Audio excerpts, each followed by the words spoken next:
What up, everybody? It's your boy TB73 Sports Junkie, and come get your fix. Yes, sir. We got the Christmas video, Christmas episode, boldest, coldest predictions. We've been coming in hot.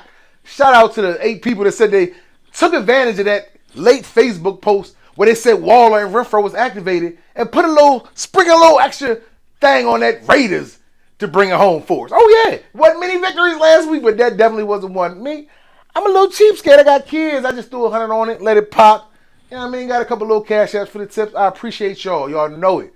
It's love. But if you're new to the channel, max out.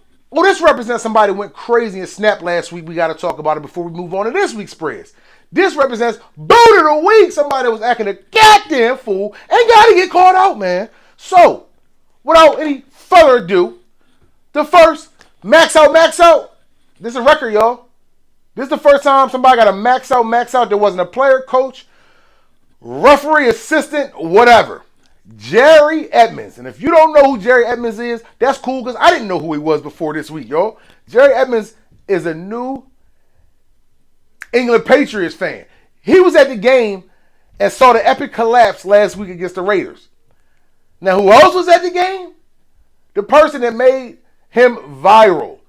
Yo, it was this lady in his Derek Carr jersey who had flashbacks from the Tuck rule when the Raiders got cheated by the Patriots back in the day. Boy had the Brady jersey on too. Oh my gosh. She let him have it. She was screaming all in his face, spitting. La, la, la, la, la, la. Whoever recorded this and the man that was with him, y'all gotta look it up. Y'all definitely gonna look it up. I'm telling you, trust me. Yo, this dude got screamed at by this lady for like 2 straight minutes to the point where Robert Kraft, the owner of the Patriots, felt so bad that he reached out to this man and gave him tickets to the game this week against the Bengals. Oh my gosh, yo, this man got the patience of Job, y'all. He's an absolute monster for restraining himself and not doing nothing crazy while intoxicated like most people would have did. Yes. So next, boot of the week, gotta go. No other than the team, the man, probably a Hall of Famer, but Matt Ryan, oh my gosh. It was already known that he done blew the biggest Super Bowl lead. Now he did the same thing in the regular season. They was up 33-0 at halftime, and he just blew that joint. Blew it like a blunt. Blew it. Oh my God, it was bad. But his other old ass homie got the same boot of the week. Tom Edward Brady did the same thing. Was up, I believe it was 17-3. Second half, just act like he needed a nap. Just hand the ball off, fumble, punt, fumble. Everything Tom did, everything the Bucs did was just horrible. Straight wet to bed. Oh my God. But the biggest boot of the week might actually cost a team a playoff spot. That goes to the referee in the Washington-New York Giants game. Now, if you haven't played football, and sometimes you'll see the wide receiver go like this. He's not pointing to the baddie in the front row. No. He's not telling somebody, hey, pick up my chain. No. He's not pointing and just describing something. He's pointing to the referee to asking him, is he up on the line of scrimmage so he don't get a penalty? The referee acknowledged that he was up on the line of scrimmage so he don't get a penalty. They got a touchdown. The referee still threw him for a penalty. Then if you look at the replay, he definitely was at least a half yard to a full yard off the line of scrimmage and should have been able to tell that he might need a drug test. Yeah, but the referee still, this your job to, when they ask you, tell you what it is. Instead of just having your hand on the flag and just throwing a penalty. I've literally never seen that, and I watched many of football games. But without any further ado, let's get to these spread picks, baby. Yes, we're going to get the raggedy games out the way. The teams that probably won't sniff the playoffs for a few years. So we're going to knock them out first. We got the Rams at home. We got the Broncos. Russell Wilson is coming back. This game is going to be garbage. I think the best bet for this game probably would be the under 36. But since I got to pick a spread pick because that's what I do, I'm going with Russell Wilson just because the backup got him a win. And you can't let the backup outshine you. You ain't been doing nothing all year, Russ. You got to show me something against these raggedy Rams. And Aaron Donald not playing. Come on, man. Let's go. Next up, we got the Browns, who's trying to show a little thunder since Deshaun Watson came back. Yeah, they balling. Going against a team that's trying to still slide in the playoffs. Actually got a little backdoor way if they can win a game. The Saints. Browns is at home. I was so ready to go. High voltage, shocker, plug it in for the Saints. But then they said Chris Olave is not playing. Chris Olave, if you're not familiar with him, he's the star wide receiver and went to school at Ohio State. So this was going to be like a little reunion tour for him. But he not rocking this week, y'all. He not rocking, I'm not rolling. I got to go with the Browns to cover this 2.5-point spread at home. Simple as that. Next up, we got the Raiders. We got the Steelers. R.I.P. to the legend of the Immaculate Reception. He passed away. This dude got a lot of people hearts heavy in Pittsburgh. Oh, man, he was the GOAT, man. Like, if you look up the Immaculate Reception, you'll see who I'm talking about. Like, this dude was the man. Like, when everybody thought the catch was the flyest thing ever, he was the viral meme before viral memes became viral memes. Yes. So, check him out. Back to the game. I think the Steelers too young to pull this off, man. These old heads trying to get in the playoffs, man. The Steelers young boys, like, they at home, they got a lot of emotions, and people bet off emotions, and I usually don't do this, but this game, I got to go with what happened, and it's looking like the Raiders is destined to slide in this playoffs, or at least finish the season undefeated. Like, I got to go with the Raiders covering this 2.5 spread on the road. As underdogs, we got to take this. Seems like a no-brainer, right? Next up, we got a high-voltage shocker, Houston, to cover against Tennessee. Oh, yeah.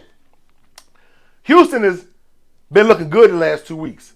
Even losing their lead and running back, still rolling. Like, they got this little 2 quarterbacks thing that they do like they in college, and they keeping the defenses on their heels. Now, Tennessee ran all over them, runs all over them every time they face. They're in the same division. Derrick Henry usually averages $114 every time they go against each other, but they don't have a quarterback. If times get rough in this game, Malik Willis not showed he can make that throw. Then Traylon Burks is back. They star wide receiver. He's back this week. I just don't trust him. And according to the Vegas live line right now, the spread that went down from 5.5 points to 3.5. So if you with me and you like in Houston, take it on the little pretty cards instead of on the live line because you get 2 more extra points. Cha-ching. Let's max out cash out. Next up, we got Detroit. We got Carolina. Detroit not scoring that many points lately, y'all. They winning and winning and winning. What they covered 7 out of 8. Won their last many doing their thing. Carolina just blew a game that could have had them tied with the Bucks. Blew a game against the Steelers. Like, and I respect their secondary with Jeremy Chin and J.C. Horn, but I don't think they got a match in hell. And it's kind of like a trap game, though, because as good as Detroit is playing, it's only a 2.5-point favorite. I know Carolina turns up at home. Nah, switch it. We're going to go high voltage shocker. Carolina to actually cover this. Yeah, I've been going back and forth with this one, man. I think I'm going to go Carolina to cover. Detroit to actually pull a win out with a late game field goal.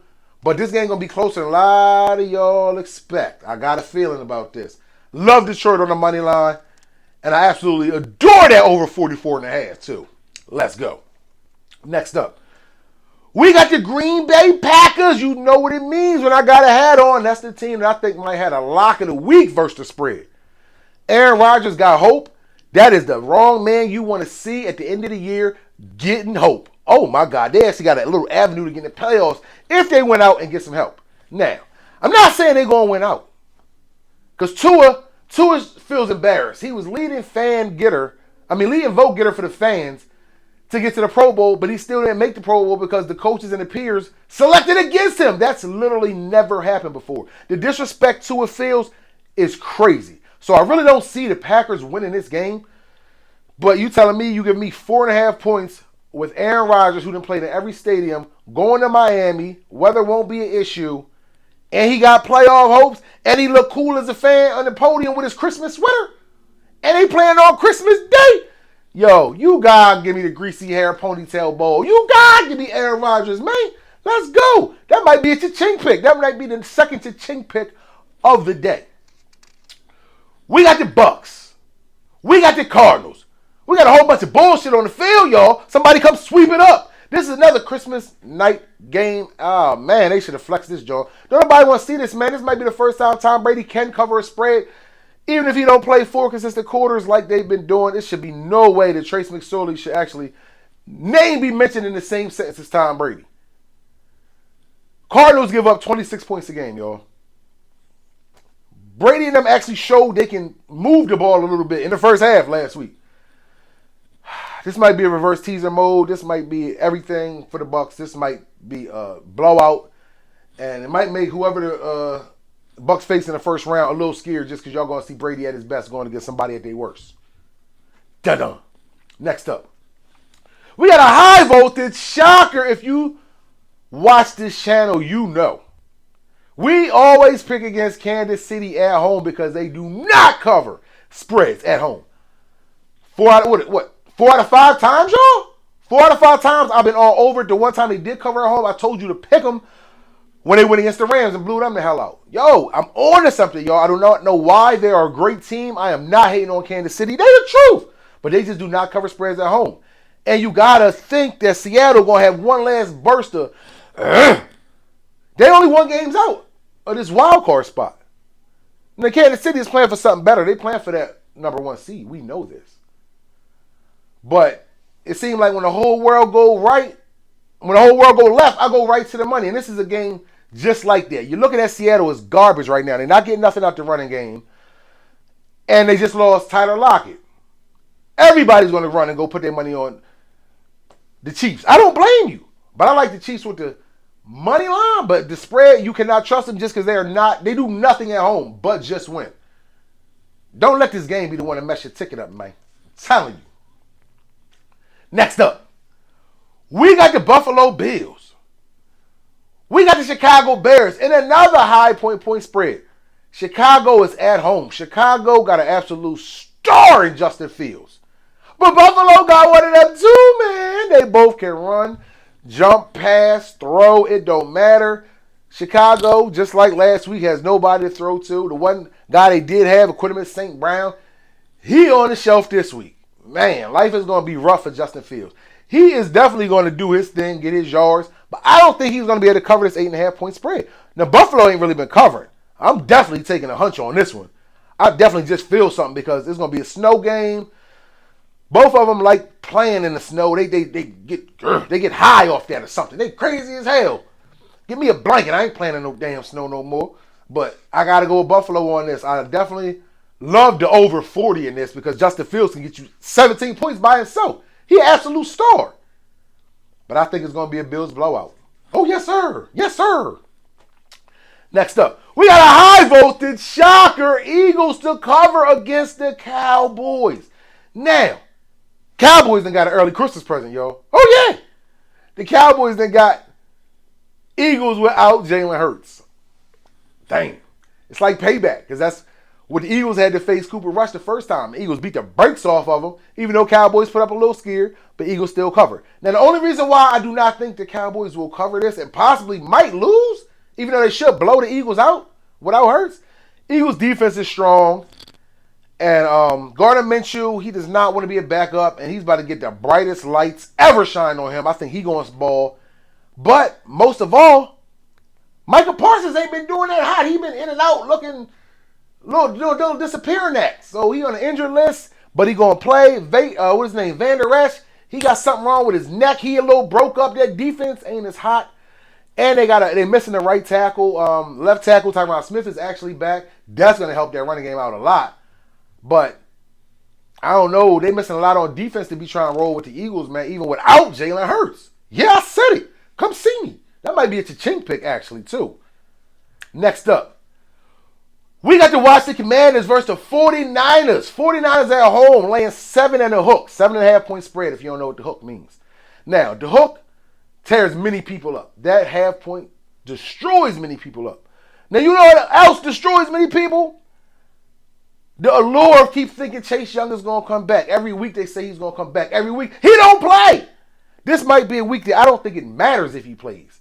They keep talking about Carson Wentz is healthy for a reason. Their playoff lives ride on this game. If they don't win, they're going to need some serious help. I think whether Chase comes back or not, San Fran blows them the hell out, y'all. I'm comfortable with taking San Fran with this 7.5 point spread. The young boy Purdy is just looking crisp. The defense is what the defense is all about, man. Man, they rolling. San Fran looking good, y'all. Damn, they looking good. Gotta go with San Fran. They have not. When the last time they haven't covered, y'all?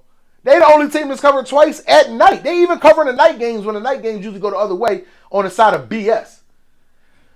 I think that definitely is number 4 cha-ching pick. I hope y'all keeping up. Next. We got another high voltage shocker. Give me Atlanta to cover. That's 7 and a hook. That same 7 and a hook I told you stay away from last game. Atlanta got it this game against Baltimore. Baltimore is without big body run stopper Calais Campbell. They also without Lamar Jackson. They also without Marlon Humphreys. Now, those 3 players are detrimental to the success of this team. Both players got 2 good running backs on both sides. I'm talking about Dobbins and the other bull for the Ravens. Cordell Patterson and Algier for the Falcons. I'm telling you, this is going to be a run-happy game. I see this going under. I don't know which team is going to control the tempo, but I think 2 touchdowns with 2 teams that ain't really worried about throwing the balls. I think somebody having to score twice to actually cover is what that 7.5 means. A touchdown and a field goal get you to cover. Yeesh, I'm comfortable with taking that Atlanta. And they got something to play for too. Just like Baltimore. Atlanta got the backdoor alley to the playoffs too if Tom Brady slip up. I'm just saying. That under 37.5 is in high play too. Jump on that. I like that spread. Next up, we got Cincinnati. We got New England Patriots, y'all. Now, this got trap game written all over it. Do not, I repeat, do not let this be the game that's on every one of your tickets. I know Cincinnati been flying high. But it's only a 3.5 point spread. And you got America's sweetheart versus America's dumbass after what happened last week against the Raiders. So everybody like to bet with emotions. This is a game where I usually go with the underdog because everybody's laughing at New England. Belichick is not one to be laughed at. He's going to bring something, and if he loses this game, they're probably going to be out of playoff contention. They're only 1 game out as it is now. So I can actually see them pulling off this upset, but we got to listen to logic and go with Cincinnati with the spread. We got to. It's only 2.5. But don't, just in case, don't let it mess up every one of your tickets. Please, y'all. Only pick them on 1. Next up, we got New York Giants. We got Minnesota Vikings. Y'all, it's going down. Minnesota completed the biggest comeback of the Super Bowl era in the regular season, y'all. They want this number 1 seed, and they smell blood in the water since the Eagles is actually missing Jalen Hurts now. You know they're going to try to rock out. Usually they don't cover spreads. Usually they are trash against covering spreads and actually win all close games. And I'm shocked that I'm saying this, but I'm actually going with Minnesota. Wow. I'm actually going with Minnesota, and Giants needs this game. I'm going with Minnesota to cover this 3.5 point spread at home. Yeah, Giants been flying up and down, high. They still got a chance in the playoffs because I think Commanders gonna get smacked up too. So it don't really matter. Give me Minnesota with the cover. Next up, we got the Monday Night Football. We got a player that I didn't even know was on the damn roster with the Colts still. I thought the Colts packed up Frank Wright and all of his Eagles ex-players and coaches and got him up out of there after the Carson Wentz trade and the Frank Wright firing. But no. Nick Foles is going to be the starting quarterback this week, y'all. It is going down. Santa, you got anything to say? Santa said, go with the Chargers.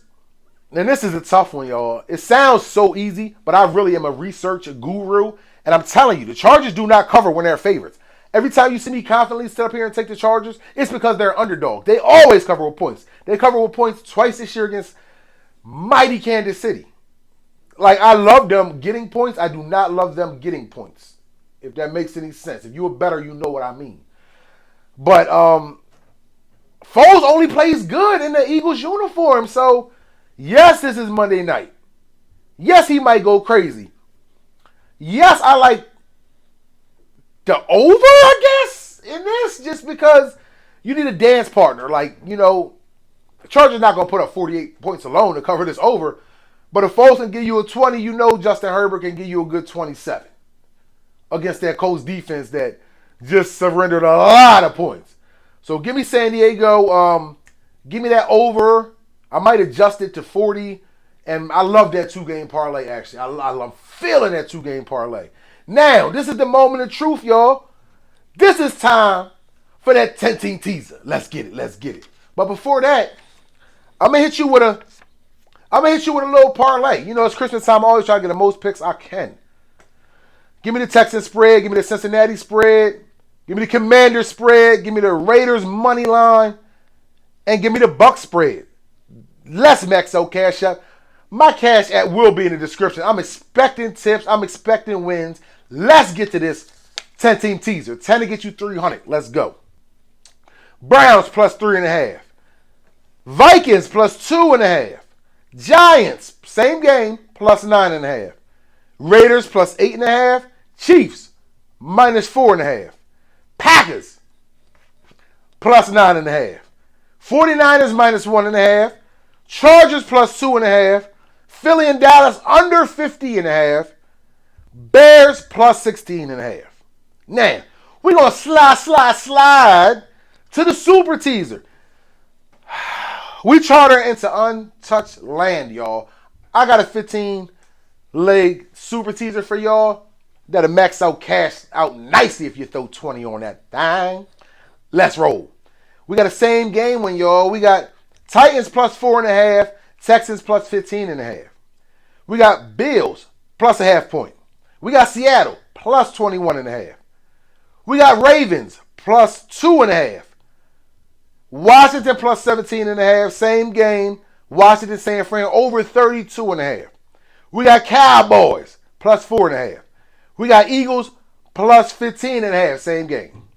We got Steelers plus 6.5. We got Miami plus 5.5. We got Panthers plus 13.5. We got Bucks plus, 2.5.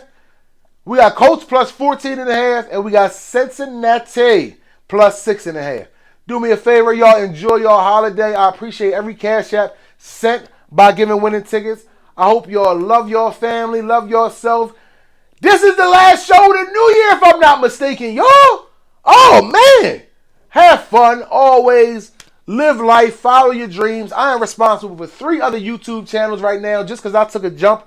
And I'm encouraging all y'all to do the same thing. Jump. If it's something you love to do that shit, y'all. Stop playing with yourself, man. We are not designed to just work jobs and die. Either own your business and love what you do, or step outside the box and think and do something else that makes you happy. Me and Santa happy over here, cuz. We chilling. Come get your fix. Enjoy, man.